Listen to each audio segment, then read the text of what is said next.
Hey, how are we all? Welcome back to Football Forum. Hope you're doing well. Hope you've had a good weekend. Well, as good as you can, especially if you're in Victoria or Australia at any point. But yeah, hopefully you guys are doing well. Brett Longley first. That's an achievement. Well done, mate. Welcome back in. So hopefully you guys have had a good weekend. I'm keen to get into this. So we got Premier League wrap up.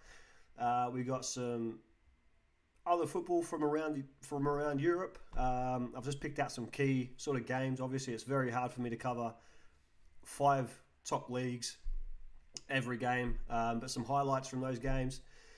We've also got goal of the week, player of the week, moment of the week. We'll be talking about our dream team theme and what that will be for the week. What else? And plenty of others. And of course, talking to you guys in the stream. So I can see we've got a few people watching already. Please don't forget, say hello, let me know you're here. Drop us a like, share, subscribe, whatever it is. But it lets me know you're here, supports the stream. All good. So yeah, don't forget to say hello. Otherwise I'm sitting here wondering who's here. So moving on. I suppose we'll start with the Premier League season, the Premier League weekend. Paul Banks has liked the stream. Good to see you back in here, Paul. Hope you're doing well, mate. How's things?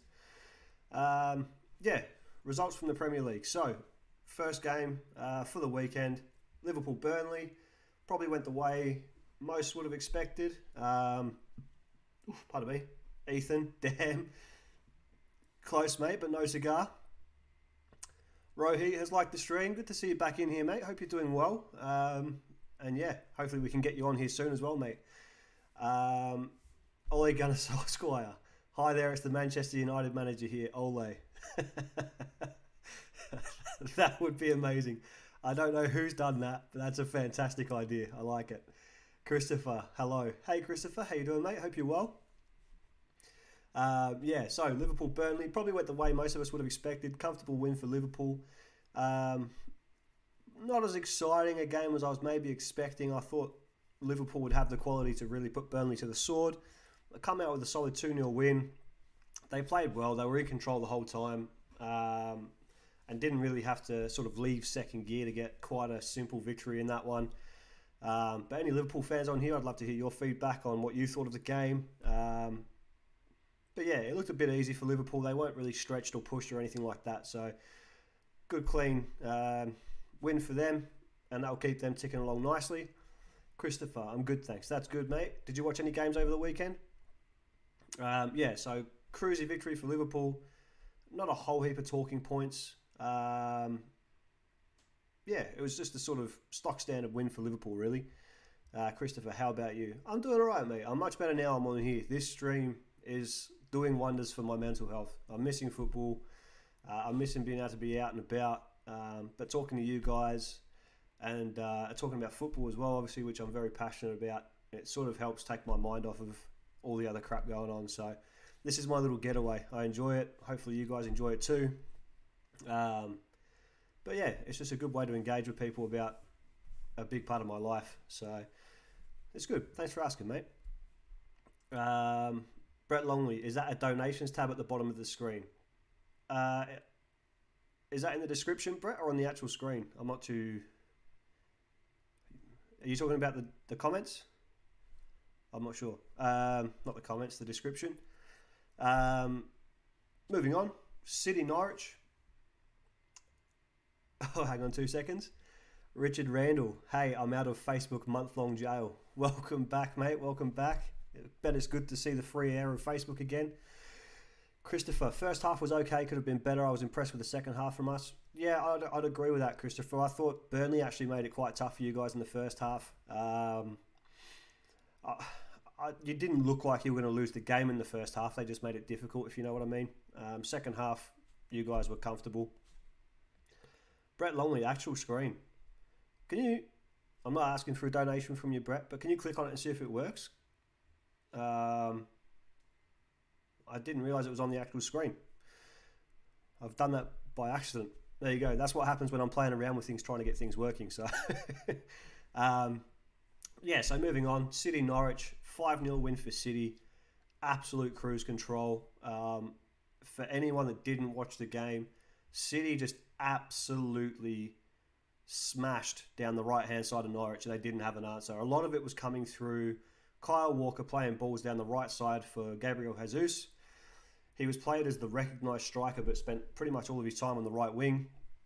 Kyle Walker giving the ball down to Gabriel Jesus, whipping that ball across the 6-yard box. Easy goals. Easy goals. Norwich didn't have an answer for it. And City, far away from the team they were in week one. Absolutely annihilated. So City look like they have worked out some of their problems. So we'll see how that plays out next week against Arsenal, but we'll talk about that later. Back to the chat. Give me a sec. Chris, I watched a few good win by you guys against Arsenal. I'm nervous for Saturday night, Sunday morning. Christopher, I'm very nervous as well. I think we've had 2 good wins, but they've been against a very unimpressive Palace and an Arsenal who at the moment look like they might struggle to finish in the top half of the table. So, yeah, it's hard to say how that game's going to go. But I think, to be honest, I'm expecting you guys to win at Anfield. Ole Gunnar Solskjaer, I was wondering if you could give me some advice on tactics and making subs. From what I saw of the game, I can't understand why. I don't know who this Ole Gunnar Solskjaer account actually is, but I'm loving it. It's classic. Well done. For you Manchester United fans, we'll talk about your game in a minute, but for me, I couldn't understand why you made changes from the team in week one that went out and smashed Leeds. I don't get why you make changes after that.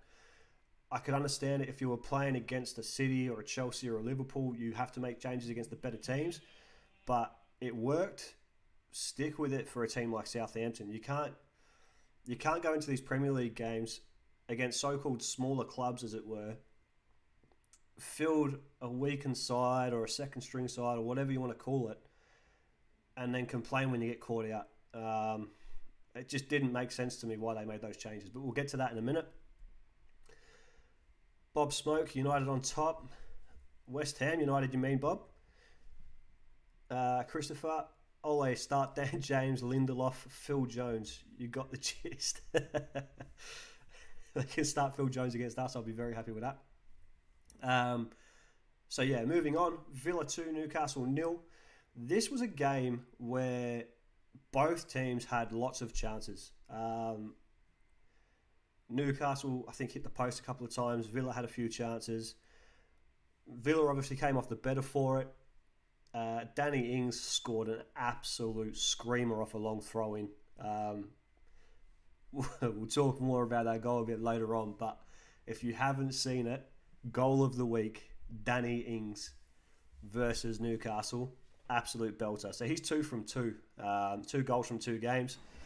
He's proving to be well worth the money Villa have spent on him. A very underrated striker, in my opinion. And Villa have done well to turn around an average start and get a good result there. So Villa will be happy. Danny Ings will be wrapped. And a good result for Villa there. Palace Brentford was 0-0. Another game that was actually end-to-end. I'm not sure how this ended up goalless. So Gallagher for Palace hit the post. Brentford got a free kick, hit the crossbar, and it was just backwards and forwards, and there was a lot of that sort of stuff going on. Somehow finishes up 0-0. I'm not sure how. Brentford still 2 games in, undefeated in their first season in the top flight. Can't complain about that. They'll be really happy. I think Palace will be happy just to get a point on the table after that first week's performance. And they played well. They played a lot better, Palace. They looked a little bit more dangerous than what they did against Chelsea. You'd probably expect that against a lower tier opponent, but they did sort of fix things up a little bit. Just check the chat. I feel as if, I can never say this guy's name, Samikas and Robertson decision will be critical. The way your right-hand side was operating was quality. Yep. The thing with that, Christopher, our right side was operating so well because Lukaku was drawing defenders into the centre of the pitch. But we'll talk about that in a minute. Richard Randall, long throw-ins are coming back. 100%. I mean, that's two weekends in a row where we've had goals off long throw-ins. it annoys me as a coach. I think it should be easily defended. It's not coming in with the speed of a free kick, so you should be able to defend it. But Marie, thanks for joining us, Marie. Glad to see you in here. Richard Randall's liked the stream. Thanks for liking it, Rick. Really appreciate that, mate. Yeah, so next game was another cracker, absolute cracker. And the end of this game was spectacular. So Leeds, Everton, 2-2. Twice Everton got up, once through a penalty, and twice Leeds pegged them back. The second goal, an absolute screamer from Rafinha. Really cracking game. And then the last sort of 5 minutes, of that game was just, or the last like 2 minutes really was just intense. It almost looked like there was going to be a game-stealing goal.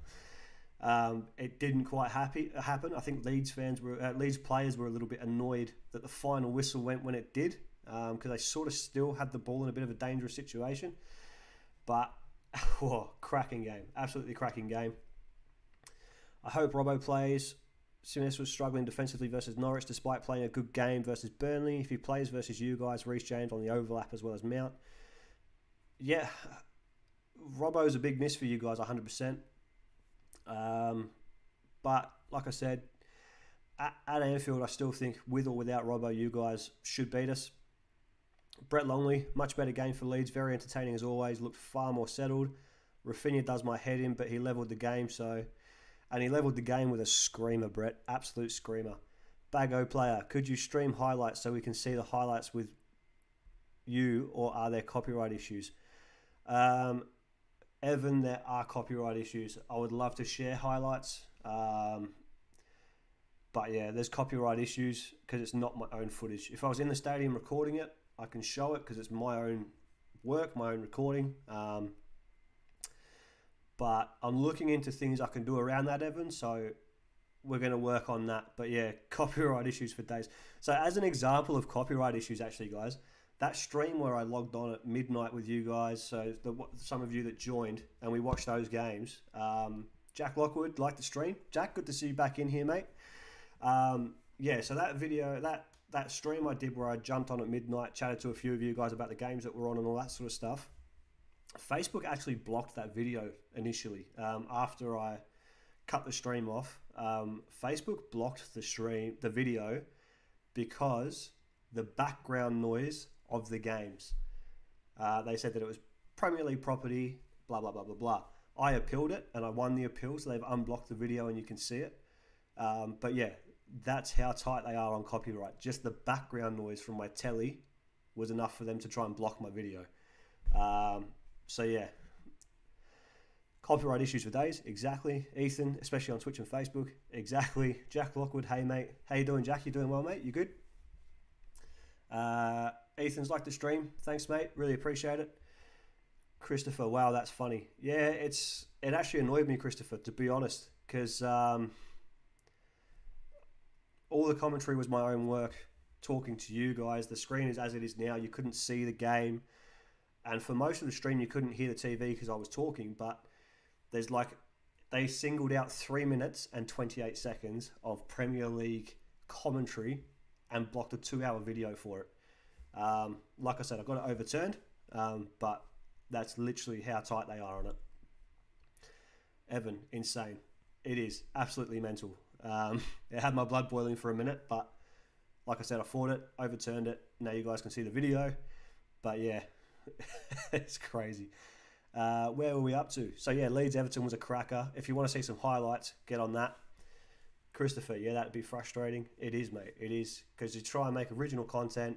I went through every effort not to have, like, I even tried to make sure that it wasn't reflecting off the stuff behind me. And yeah, it's insanity. Brighton get a good win against Watford. So that's 2 wins from 2 for Brighton. Really good start to the season for them.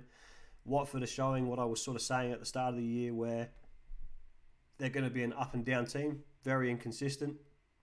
But yeah, it was a decent game. Brighton played well. Watford had their chances, but I think Brighton comfortably deserved to win the game 2-0. yeah, all in all, Brighton are on a good track at the moment. They'll be happy with where they're at. Um, yeah, Southampton United, cracking game. I'm guessing that's why Ole Gunnar Solskjaer's in here. Uh, but yeah, so Southampton won, United won. Southampton actually scored first against the run of play. It has to be said, it was against the run of play. United were in control of the game, playing really well. It was quite funny because the Premier League next goal or threat indicator or whatever they've got going on this year come up in the top corner, and it was like 80% chance United was going to score next, and then Southampton break and through a high press, which was executed very well, I must say. I'm a fan of a high press when it's done well. I enjoy it, as my players and assistant coaches and stuff can tell you. But executed a really nice high press, caught United out on the ball, ended up scoring a goal, going ahead. United pulled themselves back into the game, but after that, just looked a little bit toothless, to be honest. Ian Lockwood has liked the stream. Good to see you in here, mate. We've got a father-son tandem in here. That's good. How you doing, Ian? You doing well? Yeah, so United get themselves back on level terms. They bring on Sancho. Looks like they're going to go and attack and be threatening and all that sort of stuff, and it just didn't end up being the case. The game sort of lost a little bit of bite. United didn't seem that they were really going to get much done, and then obviously the game finishes 1-1. Southampton will be wrapped. There's United fans on Facebook and social media going absolutely spastic all over the place. They're not happy. Complaining about Ole Gunnar Solskjaer, as you can imagine.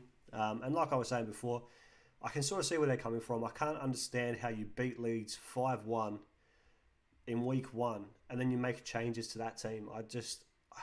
It doesn't make sense to me. I understand there's squads and you've got to rotate to keep players happy, but at the end of the day, getting off to a good start in the Premier League is pretty important. Getting results is very important, and like I said, I don't understand the changes. I don't understand why you take Greenwood out of the position he was in and put Martial there, who played shocking. Martial done absolutely nothing. He was hopeless. He's a good player on his day. I'm not saying he's a bad player, but he was not good. He was not good in that game. It just really struck me as odd, the changes they made, especially coming off such a strong performance. But I'd love to hear from the United fans in here what you thought of the game, what you thought of the changes before the game. But yeah, I just thought it was really, really odd. Check on chat quickly. Sure, I've missed a couple.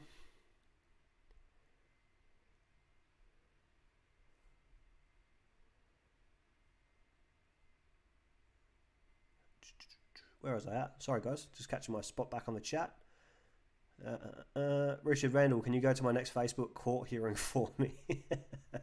I'll give it a crack. Christopher, they can't win the league like that. Not based on how they played against Southampton, no. I'm pretty confident that'll be a one-off or close to a one-off. I don't think that's going to be a regular occurrence for United.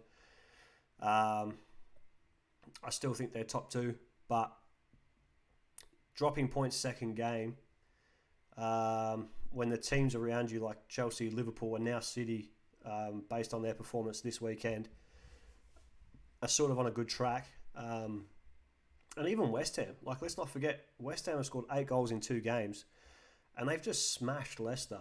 And Leicester's not a bad team. Like, they smashed Leicester. Yeah, you need to be getting off to a good start, and you need to be putting pressure on the teams around you, because that pressure is where ultimately the big teams make it and the smaller teams fall away. So not a good weekend for United. I think they'll be back at it next weekend, but yeah, not a great weekend for them.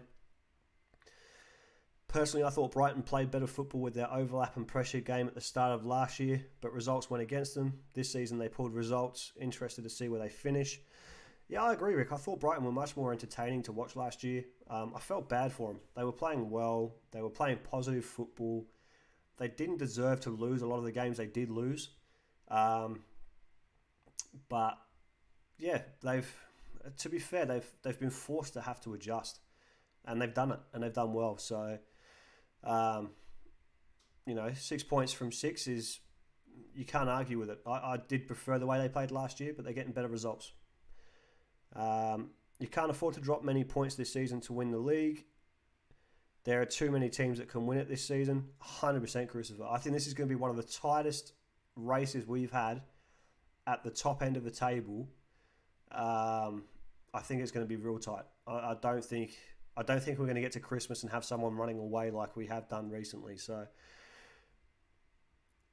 yeah, no, it won't be a regular occurrence. We all say they're a DM away, but in 12 months' time, they're going to need a striker. Yeah, they do. They will be in the market for a striker, 100%. I think they will be in the market for a little bit more consistency in midfield. They don't have a lot of depth in midfield. A lot of the players they had that were doing well there are obviously older or moved on or whatever else. So they've got their Pogba and Fernandes. Beyond that, I mean, McTominay on his day is okay. He can be a good player. But is he, outside of Pogba and Fernandes, are there midfielders, title-winning midfielders? I don't think so. But again, United fans, chime in, let us know. What do you reckon?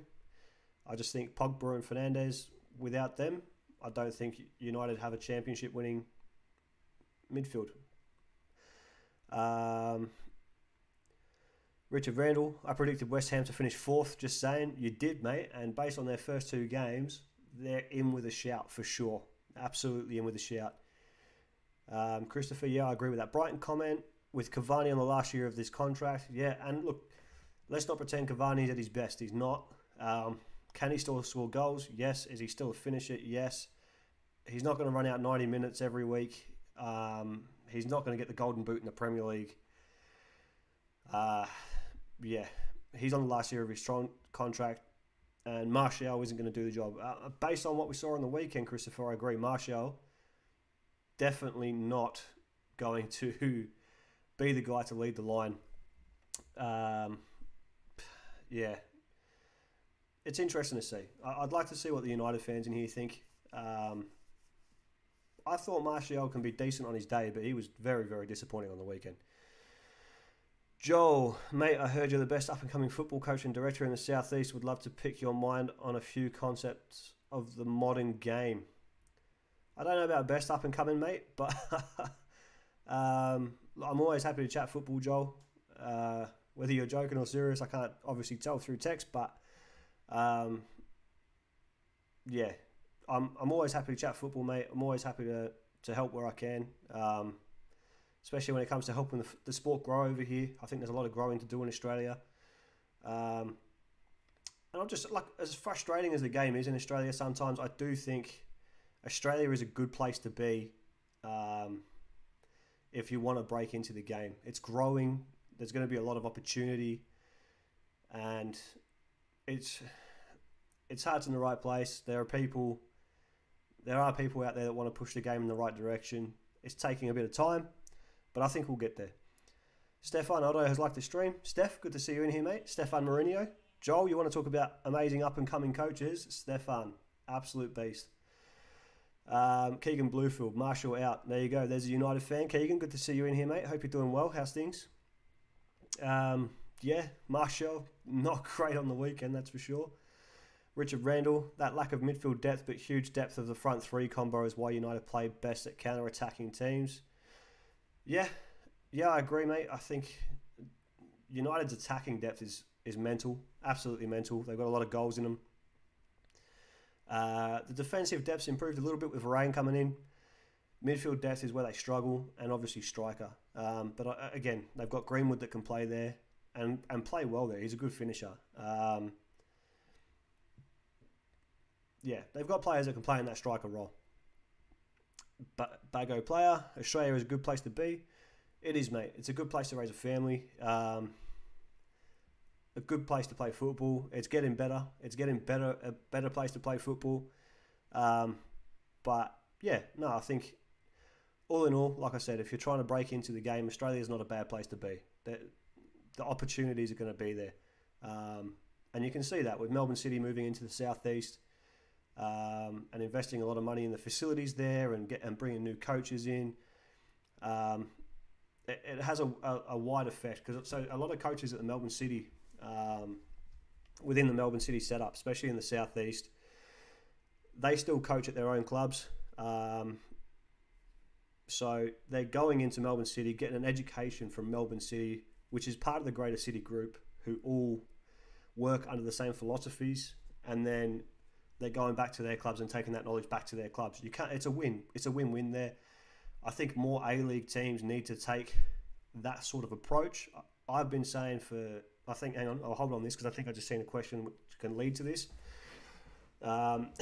Joel, anytime, what are 3 key aspects you think need to change to make the game better at the moment in Australia? So Joel, I've not been shy about my critique of the game over here. My biggest issue is what we call the football money tree is upside down in Australia, or the football pyramid, sorry. The football pyramid, the money pyramid in Australia is upside down. All the money is being pulled out of grassroots with ridiculous registration fees, especially if you're looking at playing NPL and stuff like that. And I've coached in the NPL. I've seen the good and bad side of the NPL. The money is insane. To charge that money, and it all gets pulled, funneled up to the top, and then, for example, if you look at the Tim Cahill transfer to the A-League a few years ago, the FA paid a massive contribution to get him in here. That's mental. That is absolutely mental. Like, to have the Football Association that's running the competition chipping money in so that a player can come into a club is mental. You can't take your money from the grassroots, spend $750,000 on getting an old past it footballer to play in your league for a bit of popularity. It's wrong. It's absolutely wrong. So the money pyramid needs to be flipped back the right way. Revenue and stuff made from A-League clubs needs to be funneled down into grassroots. That's what produces talent. So that's the first thing I would change, the money pyramid.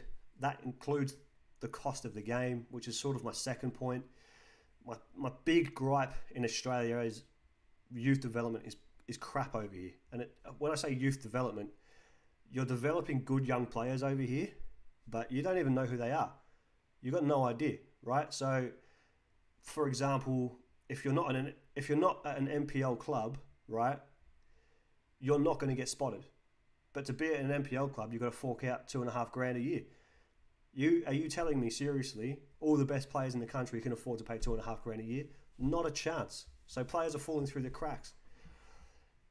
For me, and again, this comes from back home and Europe, your best young players, your absolute best young players, so that's what the NPL was supposed to be, the best young talent in the country, shouldn't be paying to play football.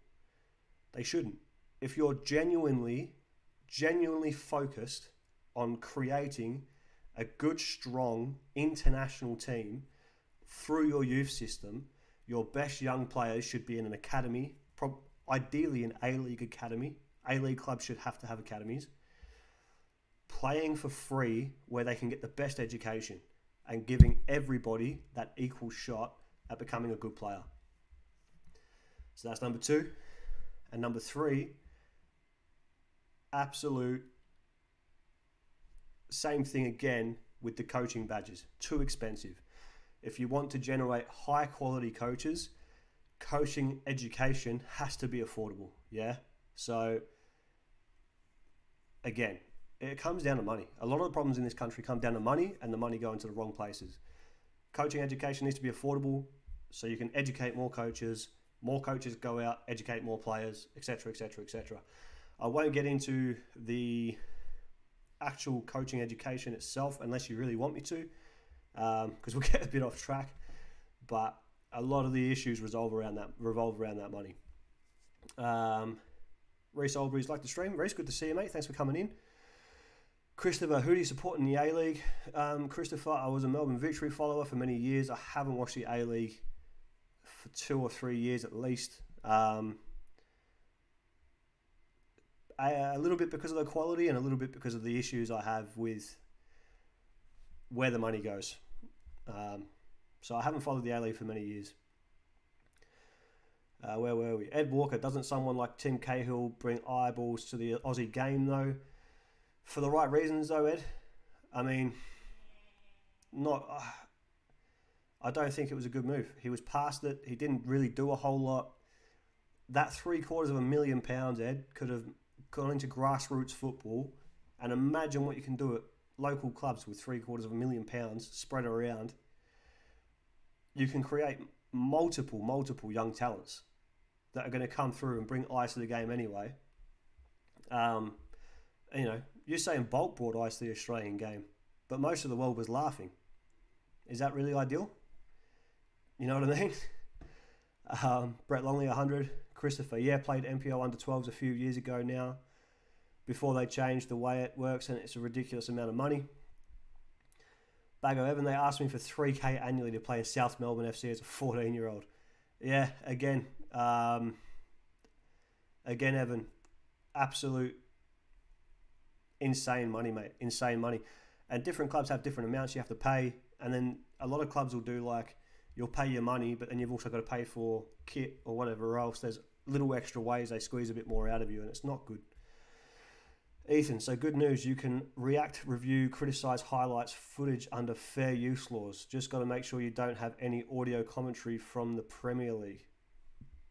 Okay, Ethan, I'll have a look into that, mate. That sounds good.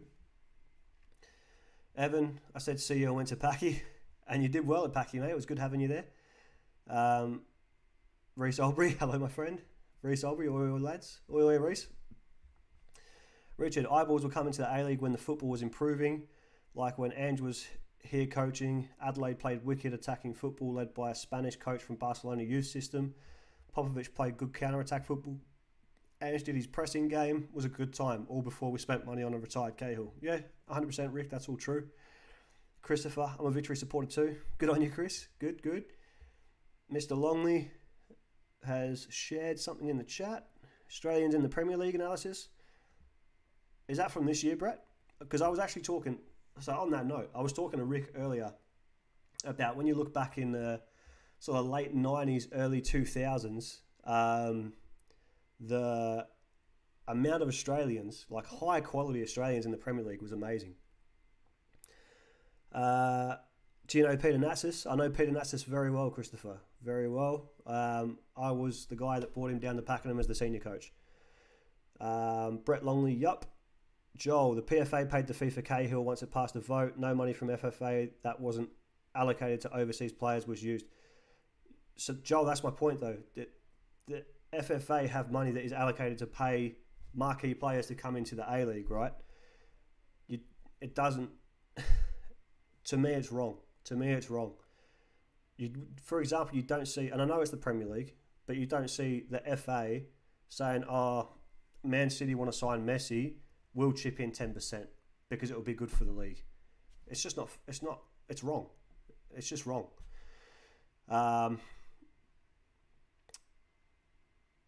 Randall, how did you feel watching your new team beat your old team over the weekend? Keegan. Richard Randall, I'm gonna say I liked it. Christopher, okay, he told me to jump on here and have a look. Oh, that's good, man. How do you know Peter, Christopher? He's probably going to be on at some point. He pops in usually. But yeah, Joel, for me, the FA shouldn't be chipping money in, and even the players, the PFA shouldn't be chipping money in for that. That's not what that should be for. We have a players' association in England. They don't put money into transfers. That's not what they're supposed to be there for. That money, much better spent in the long term, much better spent in the youth, in the grassroots. And you find me any club in Europe, they're all doing that. Any league, any system in Europe, the money comes from the top and gets filtered down to the grassroots clubs. And that's why Europe's far and away better than Australia at the moment. Christopher, my dad coached with him not long ago. Oh, is that at Banyul? I want to say Banyul, Christopher. No. I want to say Banyul. I might be wrong. Was that where that was, Chris? Anyway, back to the games. So we done Southampton United. Next up was Wolves, Spurs. Spurs, 1-0 win. I'm going to say, and I'm sure most Spurs fans would agree with me, I'm going to say Spurs got insanely lucky. I actually thought, watching the game, Wolves deserved to win that game. Wolves deserved to win that game 100%. Richard Randall, Northern Falcons. That's who I was thinking of, Rick. Yeah, that's who I was thinking of. I knew it was in that region. And Christopher, yeah, Northern Falcons. Yeah, awesome, man. That's cool. Yes, as I was saying, Wolves, I feel really bad for. I feel like they got stiffed. Tottenham held on and got a good win. Harry Kane made an appearance for Tottenham. I don't know if you guys saw that. I think he came on in like the 75th minute or something off the top of my head. But yeah, Spurs hang in, get a win. And I mean, again, they're 6 points from six. They'll be happy with where they're at in terms of on the table. Are they going to be happy with where they're at on the pitch? I doubt it. Scraping past Wolves probably isn't where they want to be at. But at the end of the day, 2 games, 2 wins. You can't complain too much. So how will we make other countries watch it without following overseas players that we use that money for to make our game bigger and better? See, this is a little bit of the problem, Joel. So it's all about, people are worrying about right now. And right now, Australia's not good enough. There's no bouncing around and bullshitting around that. Australia's not good enough right now. And throwing money at someone like Tim Cahill to come in, for example, or Usain Bolt coming in, for example, did that bring eyeballs to the game? Yes. But, Joel, I would ask you this. Are those same eyeballs still watching? No, they're not. They're definitely not. So what I'm trying to say is this money they're throwing about for this stuff, it's just a quick fix. It's a quick fix. Whereas if they invested that money into the grassroots system and brought through better quality young players that can then come through the system into the A-League and play better football and all that sort of stuff, it's going to take longer, but the sport and game is going to grow. And people are going to start to take notice when you start producing high quality talent again. You can't bring in these old players for big money for a quick fix, because that's all it is. As soon as Cahill left, boom, his viewers left. A perfect example, if you bought wherever Ronaldo goes, right? Wherever Ronaldo goes, they're following doubles, right? They're following doubles. As soon as he leaves, bang, it halves back to what it was. So invest in the youth, bring through good talent. It's not a quick fix. It's not supposed to be a quick fix. For this stuff to go well long term, you have to invest long term. Richard Randall, Barcelona and Real Madrid couldn't win away from home on the weekend, ruined my multi. Well, one of them. We'll talk about that in a minute, Rick. Christopher, I got to go. Nice stream. Thanks for coming in again, Chris. It's good to see you, mate. I hope you're doing well, and hopefully we'll see you back in here soon. Bago, kids are really liking soccer more than footy. We should see big growth. Yeah, Evan, and the talent of the young players over here now from when I first came to Australia, massive difference. Massive difference. I would say, technically, for ability and skill on the ball, the players here are as good as, and some better than, a lot of the talent I saw back in England. But the difference is, the kids in England and Europe and all that sort of stuff, the football IQ is more developed. The knowing when to use the skills and when to do different things in different phases of the game, their intelligence there is at a higher level. But for actual technical ability, the gap is not that big. It's not that big at all. But yeah, hopefully you can sort of get what I'm saying, Joe. Arsenal-Chelsea, cracking game. Obviously, Chelsea come out, win 2-0, makes me very happy. I've had a few messages saying, oh, now do you think Chelsea are favourites? I don't, and I'll tell you why. Palace, absolutely horrid in week 1. They were crap. We beat them, we should have, 3-0. I think most teams in the league would have beat them last week. And same again for Arsenal. We've beaten them 2-0. I was a little bit frustrated after the game. I was happy we won, but it felt like we got 2-0 up and we cruised. And we could have put them to the sword, but we didn't. And then we cruised. We were in control. We were never going to leave the game. We were never going to lose the game or anything like that, right? But it sort of reminded me a little bit of last year. We got 2 goals up. We got comfortable, and we just played it out from there. I really want to see that old Chelsea back, where if we've got a team on the back foot, we put them to the sword and we bury the game. And beating Arsenal 2-0, Arsenal are going to struggle to get top half of the table if they keep playing the way they're playing at the moment. Beating them 2-0 doesn't excite me. I'm glad we did. I love it. I'm very happy my team won, but it's not enough for me to go, oof, we're going to win the league. Until we play Liverpool next week, City the week after, it's too hard to say. Richard, Del Piero, York and Honda all worth it and improved the fan base as they added to the league. Yeah, Rick, they did, but again, same point as what I said with Tim Cahill and Usain Bolt. Where are those eyes now? They're not. They're gone. It's all quick fix, short-term fix. Eddie McCullum, sorry late boys, just finished dinner. Hope you're all well. Yeah, I'm good, mate. Hope you're all well. What did you have for dinner, Eddie? Richard Randall, welcome back, Eddie McCullum. And then an absolute... for those of you that remember, I said on the stream, this game could be a cracker, and it delivered. West Ham, Leicester. 4-1 West Ham. What a game. Absolute brilliant game to watch. Really, really good game to watch. West Ham, 8 goals in 2 games. Top of the table after 2 weeks.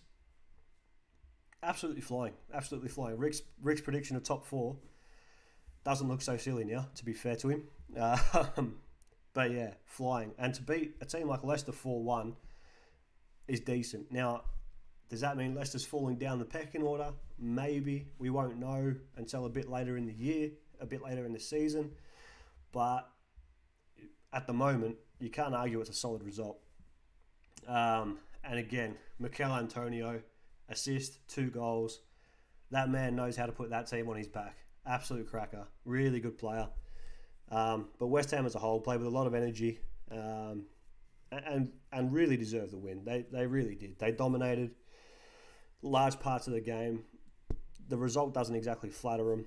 I think they played really well. So there's a Premier League rack up. Now, as I said, I've got some key games from around Europe. I can't cover 5 leagues by myself.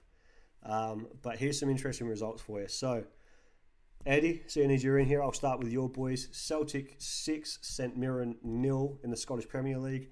St Mirren did have a red card after 19 minutes.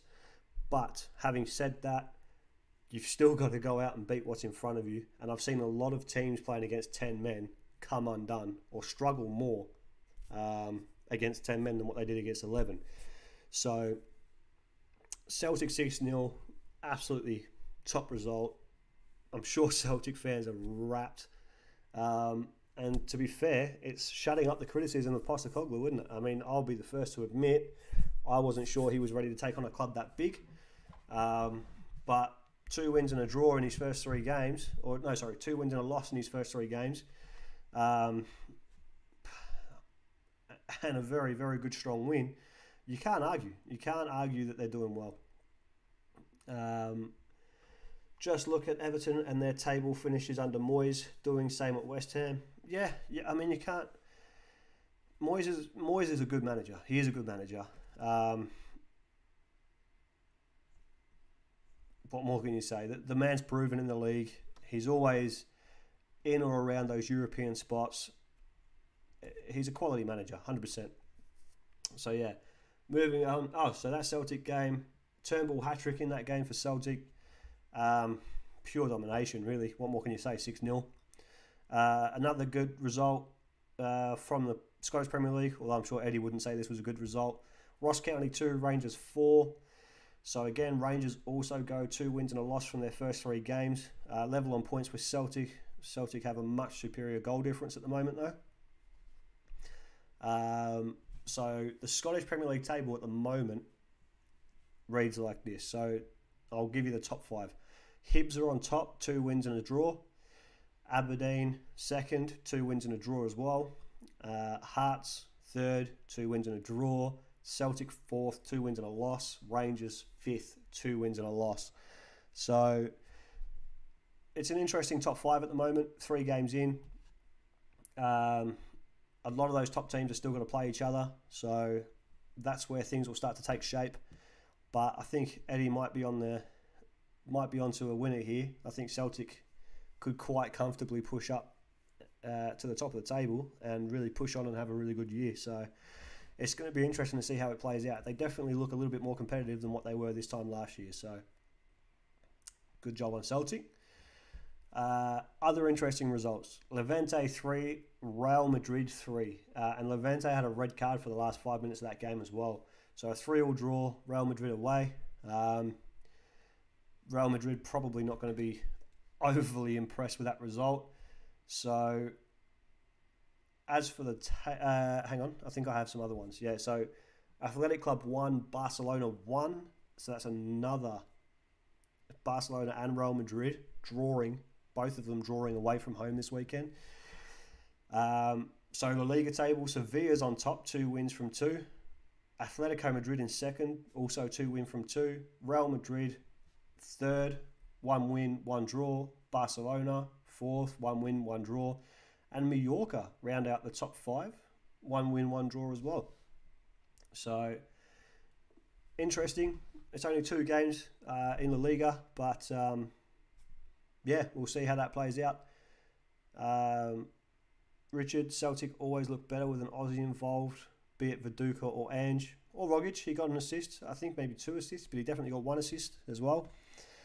That's your La Liga. Now, here was a good one, boys. Girls, whoever else is in here. Nice 1, Marseille 0.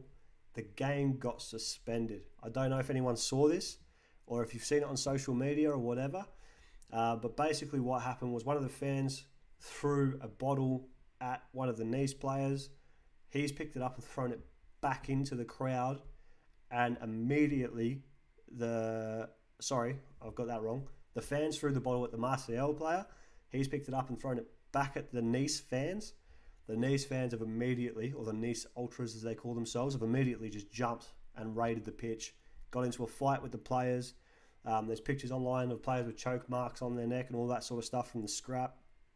Kicked off. Game got called off for safety reasons, obviously, and it's been suspended. Obviously, there'll be an investigation into that. How that plays out, we'll have to wait and see. But, yeah, really, it's probably about as entertaining as League One been for a long time.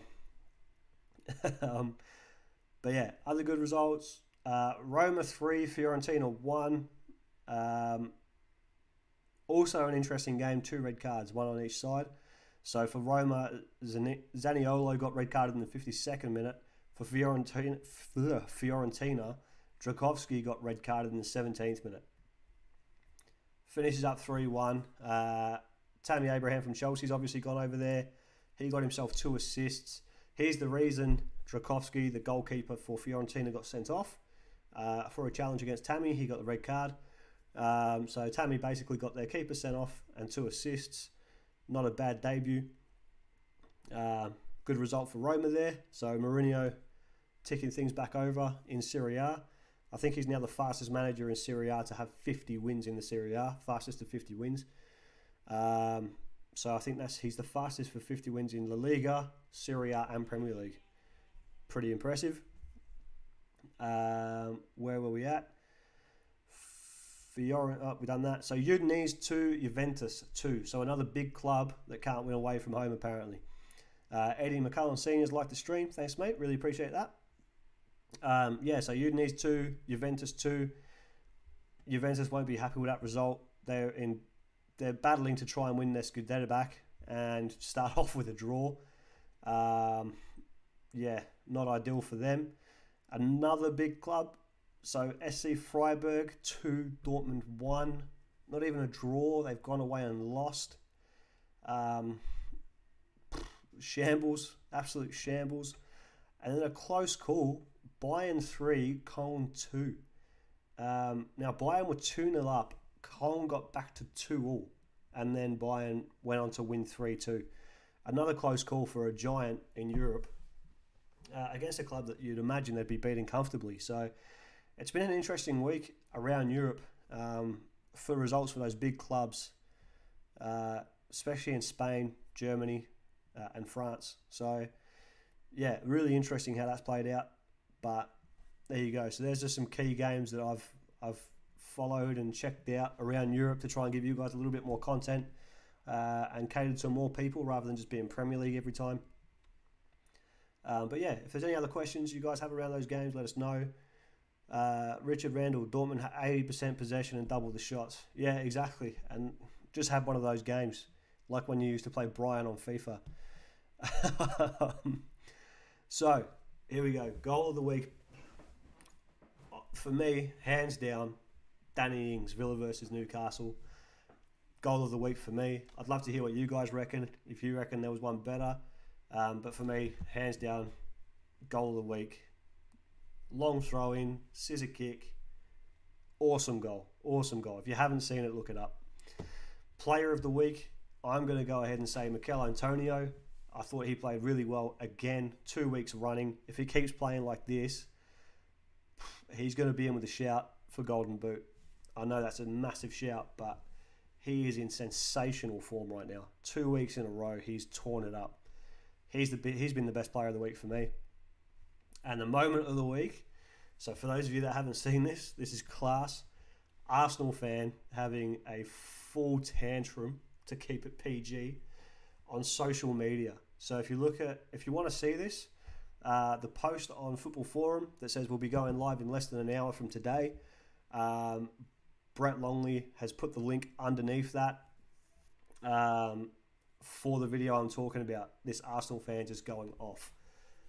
That's my moment of the week. Not because it's Arsenal, a little bit because it's Arsenal, but because of the reaction and the fact that he's had this reaction, he's recorded it, and then he's put it up on social media. I don't know what he was thinking, but if you need a laugh and you're not an Arsenal fan, because it's probably not as funny, yeah, that link, Football Forum, that hour to go post that I put up almost 2 hours ago now, Brett Longley's put the link on that video in that comment section there for you. So, Mr. Longley, are you still in here, mate?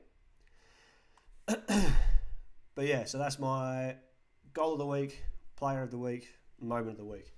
Let's hear yours. Goal of the week, player of the week, moment of the week. Would love to hear from you. Richard Randall. For me, goal of the week was Brian's one goal in FIFA every time I versed him. They're goals of a lifetime, Rick. Goals of a lifetime. Just going to grab a quick drink. Getting a bit dry. Give me a sec.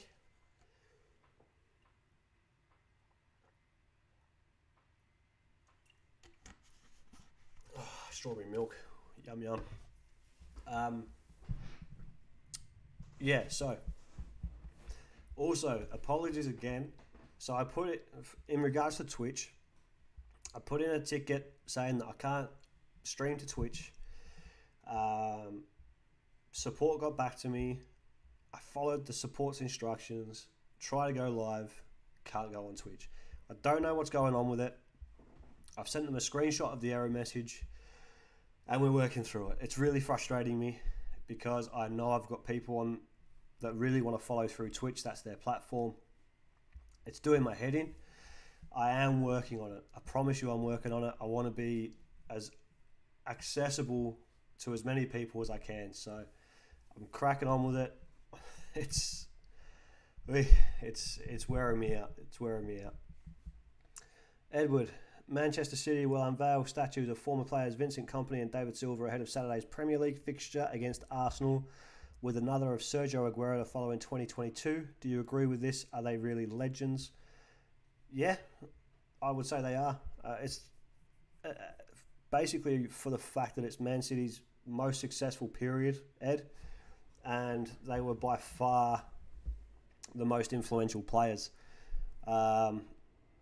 So I'm sure if you said to City fans, do you want Aguero back for one more year, they'd take him in a heartbeat. Yeah, I think for that club and the recent success they've had, I think you would say that they are legends of the club, yeah. So I do agree. At some point, we've got to recognise some more modern players. So yeah, I'd say for that club, it makes sense. Um, is there any player in the Chelsea team that I'd be building a statue of at the front of Stamford Bridge at the moment? I mean, if anyone's got a case, it's Azpilicueta, but when you look at, I don't know if there's anyone in the current squad as of right now that I'd be building a statue of out the front of Stamford Bridge. But in recent years, I'd say Drogba, Lampard, Terry would all be in with a shout. Petr Cech. I mean, Petr Cech probably deserves one more than anyone. He's still at the club, working at the club as a technical director. Did play for Arsenal. That will go against him. But yeah, so... but hey, Ed, if Ange keeps going the way he's going, surely he gets a statue. But yeah, and that's actually, I'd be interested to hear from other people. Do you think that Company, Silva, and Aguero deserve statues out the front of City's stadium? Richard Randall, the whole 05-06 team, the whole 2011-2012 team for winning that Champions League, first ever Champions League. That's a big moment in the club's history. Drogba deserves a statue based on A, every final he's played for us, B, every time he's played against Arsenal and put him to the sword because he loved playing against Arsenal, and yeah, C, that Champions League night, his header puts us into extra time, we go to penalties, his penalty is the one that wins the Champions League for us. So Drogba's got to be a shout. If I was going to build a statue, he'd be one.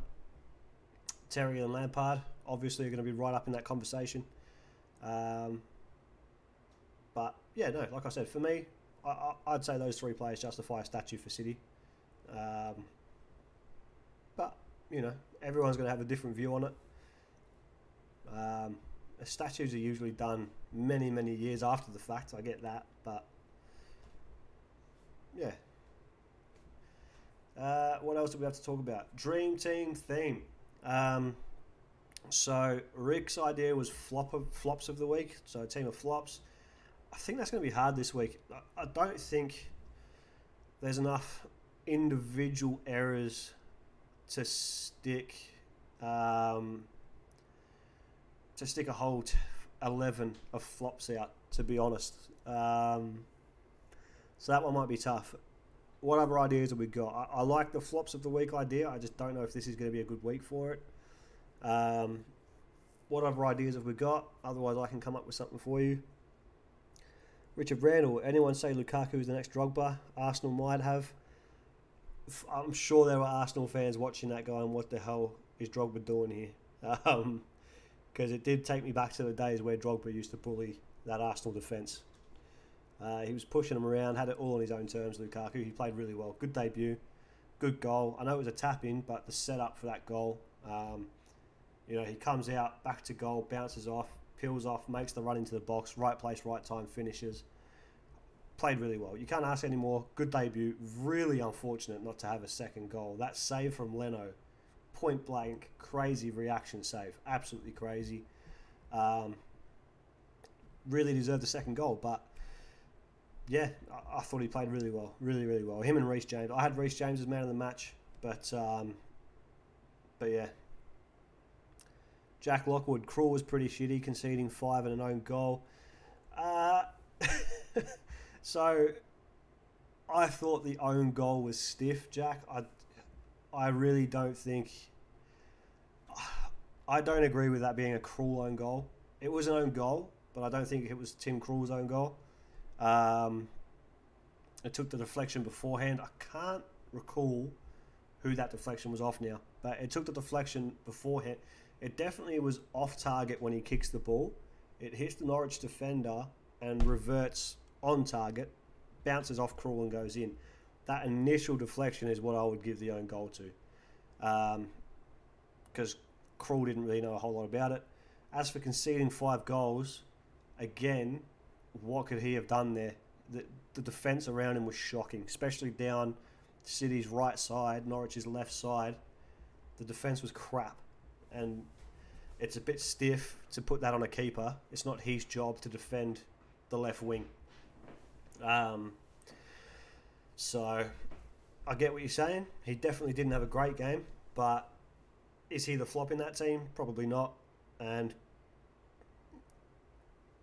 it's an unfortunate role of being a goalkeeper. I'm sure anyone that's played in goal in here can agree with this, but you concede a lot of goals, and the first place the finger goes to is straight to the goalkeeper. And really, what could he have done any different? Not a whole lot. Not a whole lot. He got let down by his defence. He got unlucky with the deflection. To put it on him is a bit stiff. The whole team was poor. And it showed. It showed with Billy Gilmore running around in midfield, getting frustrated that he hasn't got options to bounce the ball off, or when he's trying to bounce the ball off players, the quality of the ball coming back wasn't good enough and it was going out of play or getting turned over. When one of your youngest players on the pitch is getting frustrated with the older guys around him because they just can't do what he wants them or needs them to do, you've not had a good day. You can't put it on the keeper, in my opinion anyway. I think to blame Krul for those 5 goals is cruel. It's pretty rough. So, anyway, if we got guys in here that haven't said hello, jump in chat, say hi, give us a like, subscribe, share, all that good stuff. Let me know you're here, guys. You've got to interact so I know who's watching, and we can have a bit of a chat. Doesn't always have to be football. If you're just watching to support me, please jump in and say hello so I know you're here. It's just nice to know who's here, and judge sort of if we've got new faces or it's the same people coming back. So yeah, please do say hello, and interact a little bit just to let us know you're about. Dream team theme of the week. Any ideas around that, guys? Talk to us. Yeah, I think we've got the chat covered. So we'll come up with the dream team theme of the week today, and then probably stream again on Thursday, 7 o'clock, same time. 7 o'clock seems to be a good time. So I'll jump on 7 o'clock Thursday. We'll do our dream team, and then we'll do like a preview of the Premier League round coming up. We've got some cracking games coming up. We'll do a bit of a preview on that, and then yeah, whatever else you guys want to talk about, really. So, but yeah, and like I've said before, any sort of ideas you guys have around segments you want to see covered, or if you've got an interest in a particular league that I'm not talking about very much, let me know. I'm more than happy to start looking into it a bit more, as I've done here with my other results from the Scottish Premier Leagues, La Liga, Serie A, Bundesliga. I've tried to get some results from Liga. I've tried to get some results from a few different leagues to be a bit more inclusive for people. But yeah, if there's anything that you would really like to see more of, just let me know. You can let me know in chat. You can shoot us a message, Football Forum or Dean Aubrey on Facebook. Either one, I don't mind.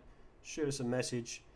I'm really trying to build this stream around what you guys want to see, because at the end of the day, if it's not interesting to you guys, you won't come back. So that's what it's about. It's about building a stream that you guys want to interact with.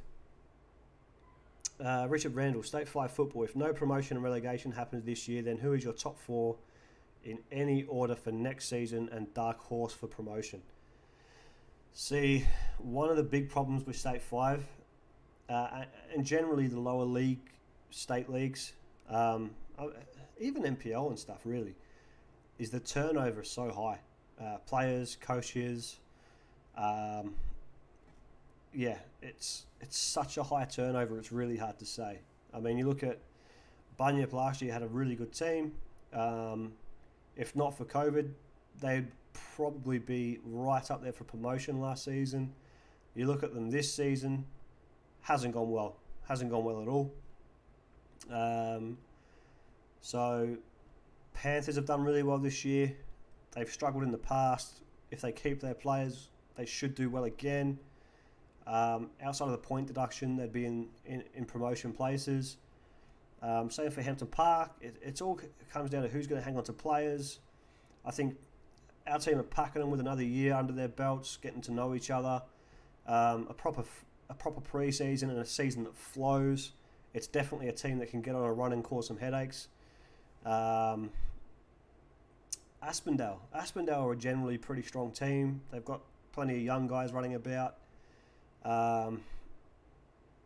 Yeah, but it's hard to say. It depends on who keeps coaches, who keeps players. Yeah, it's hard to say. Edward McCullum Sr., Old Firm prediction for Sunday. Ooh.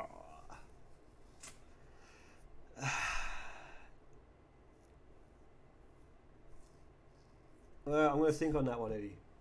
Leave it with me for a minute. I'm going to think on that one.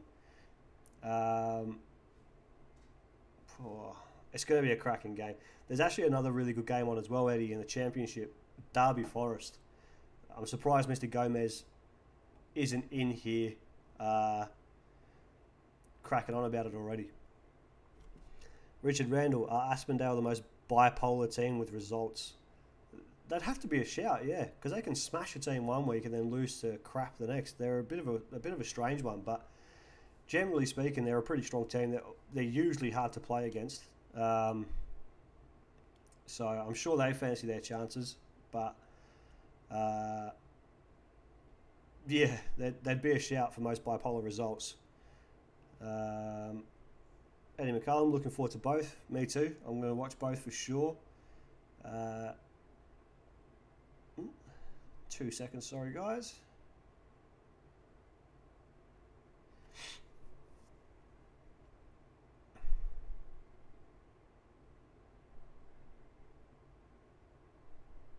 I just got an email from support about Twitch, so I'm hoping it's nah, we'll deal with that later. Do you know what, Eddie? I'm going to say, based on your recent performances, I reckon Celtic will win. Let's go 3-1. 3-1. I reckon Celtic will beat Rangers 3-1 this weekend. And I think Derby are going to beat Forest. 2-0. Nicholas, I'm here. No glasses, you can't read. Good to see you, Nicholas. Hope you're well, mate. I bet you're wrapped after another good weekend for your boys. And then, yeah, excited for the game coming up, I'm sure. Yeah, so both those results, Eddie, will make me a bit upset. But based on recent performances from those teams, I think Celtic and Derby both should get wins. Hope so. I'm going for a Desmond score. Yeah. It should be really... do you know what I'm really keen on, Ed? I'm really keen on seeing both those games, so the Old Firm and Derby Forest, with full stadiums again. It feels like it's been forever. I can't wait to see it. I really can't wait to see it. It should be buzzing. Randall, is 3-1 your favourite prediction rate? Yeah, I do like a 3-1 prediction. It's sort of one of those, the team's going to win comfortably, but the guys they're against can be dangerous. It's one of them predictions. Nicholas, sure am. Yeah, I'm not as excited. I'm more nervous, Nicholas. I actually think at Anfield, full strength, I think you guys might beat us. I hope not, but I think you will. I think you're going to give us our first loss.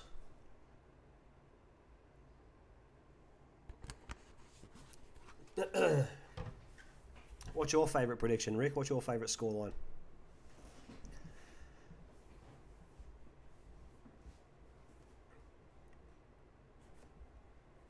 So, Nicholas, seeing as you've just joined us, and for anyone else who's just joined us, we've done a bit of a wrap-up of the Premier League weekend. We've also covered some other interesting results. Celtics game, Rangers game, Real Madrid, Barcelona, Juventus. We've covered a few of those games. We've covered our goal of the week. So I reckon goal of the week is Danny Ings for Villa. We've covered our player of the week, Mikel Antonio, absolute machine. And moment of the week is the Arsenal fan having a hissy fit.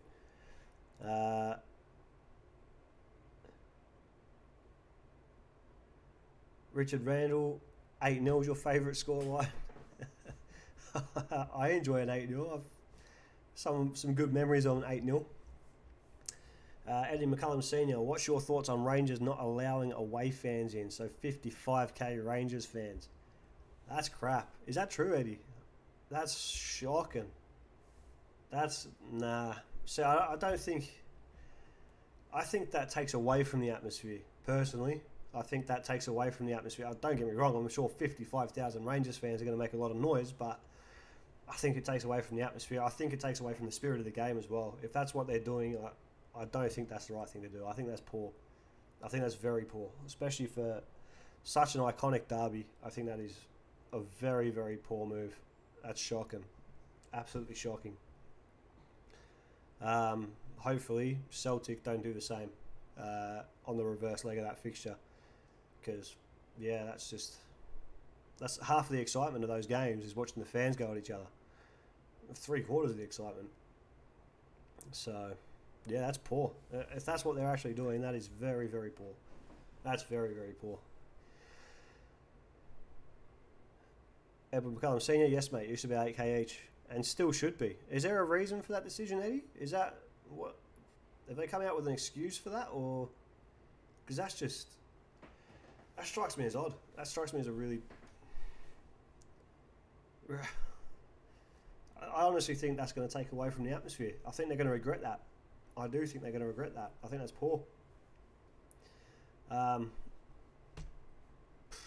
They've made their bet, I guess. I just hope it's not the same for the Derby Forest game, because I think that's going to be a lively game. Hopefully that's got away fans. Away fans are a big part of the game. To give their home fans tickets, that's poor. That's poor. That's a crap excuse. Absolutely crap excuse. They're like the only club doing it. I reckon, I would almost bet there'd be a lot of Rangers fans that aren't happy with that. I'm sure there's Rangers fans, as much as there's a deep hatred between the two clubs and there's no beating around that. I'm sure there's Rangers fans who look forward to that game for the intensity in the crowd as much as they do for the football on the pitch. I'm almost 100% certain that'll be the case. So I'm sure there's Rangers fans that wouldn't be happy with this either. I'm sure they'll put on their bravado and go, ha ha, Celtic can't come. But I think deep down, most Ranger fans would be upset and disappointed that they're not getting full value for the game, really, in my opinion. I just think that's a really poor thing to do. I think that's a really crap example to set. Anyway, that's a really interesting move. Yeah, I didn't know that. See, that's actually taken a little bit of shine off the game for me. I'll still watch it. Don't get me wrong. I'll still watch it, but I'm definitely not as excited as I was. I was really looking forward to seeing the crowds go at each other in that one.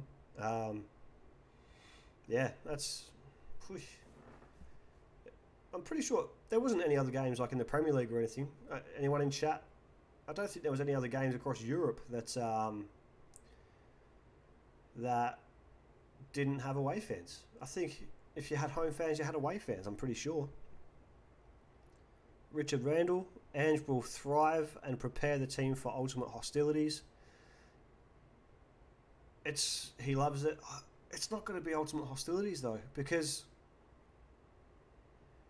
that real hostile environment, that real hostile energy, that like electric buzz comes from your home and away supporters. You gotta have both. It's like you can't have shadows without light. You know what I mean? Like they have to both be there for it all to work. It'll be hostile. I'm not saying it won't be hostile, but not to the same level as if Rangers were smashing the Celtic team and then the Celtic fans were smashing the Rangers fans, and then you get that backwards and forwards.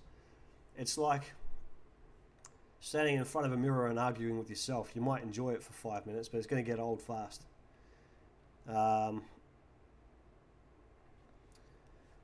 Evan, Greece was pretty hostile at times, and sometimes they forbid away fans for safety. Yeah, I've seen that, Evan. I've seen that quite a lot in Greece. I've seen how crazy the fans get over in Greece. They're obviously some pretty hostile games, but like Olympiakos Panathinaikos, I think it is. I can't. Oof, probably just butchered your language, mate. Sorry, but those games usually get pretty hairy. But for the most part, we're safe to do so. I think the best thing for football is to have the home and away fans. I really do. I think the game is better for it. The atmosphere is better for it. And if you want a competitive game, you still want to give... You want the home field advantage, don't get me wrong. You do want the home field advantage. Every team wants the home field advantage. But you still, in terms of creating entertainment and an entertaining environment, you want that old rivalry from the supporters to push the other team on and all that sort of stuff. It just brings a whole new element of entertainment to the game. Richard Randall, that's because everyone is retired at 40 in Greece and bored.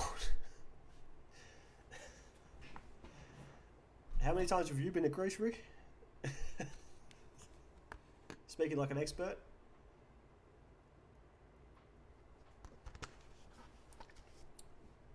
Players thrive on atmosphere. Exactly, Eddie. Exactly, and I completely agree with your sentiment there, mate. I really do. I think it's very poor.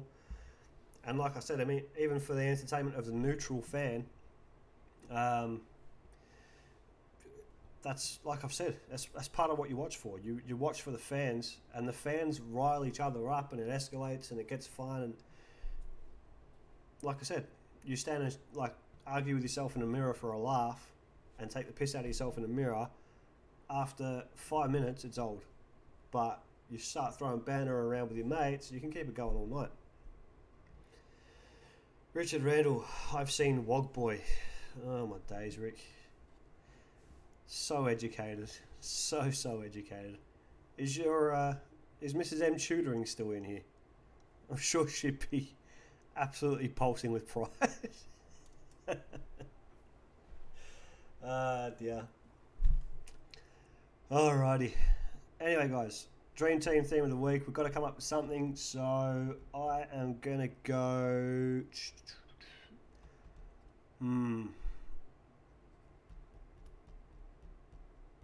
I want to try and go something that's sort of inclusive for everybody. Eddie McCullum, I've been to at least 20 Old Firm games and you look forward to giving the shit. Yeah, 100%. 100%.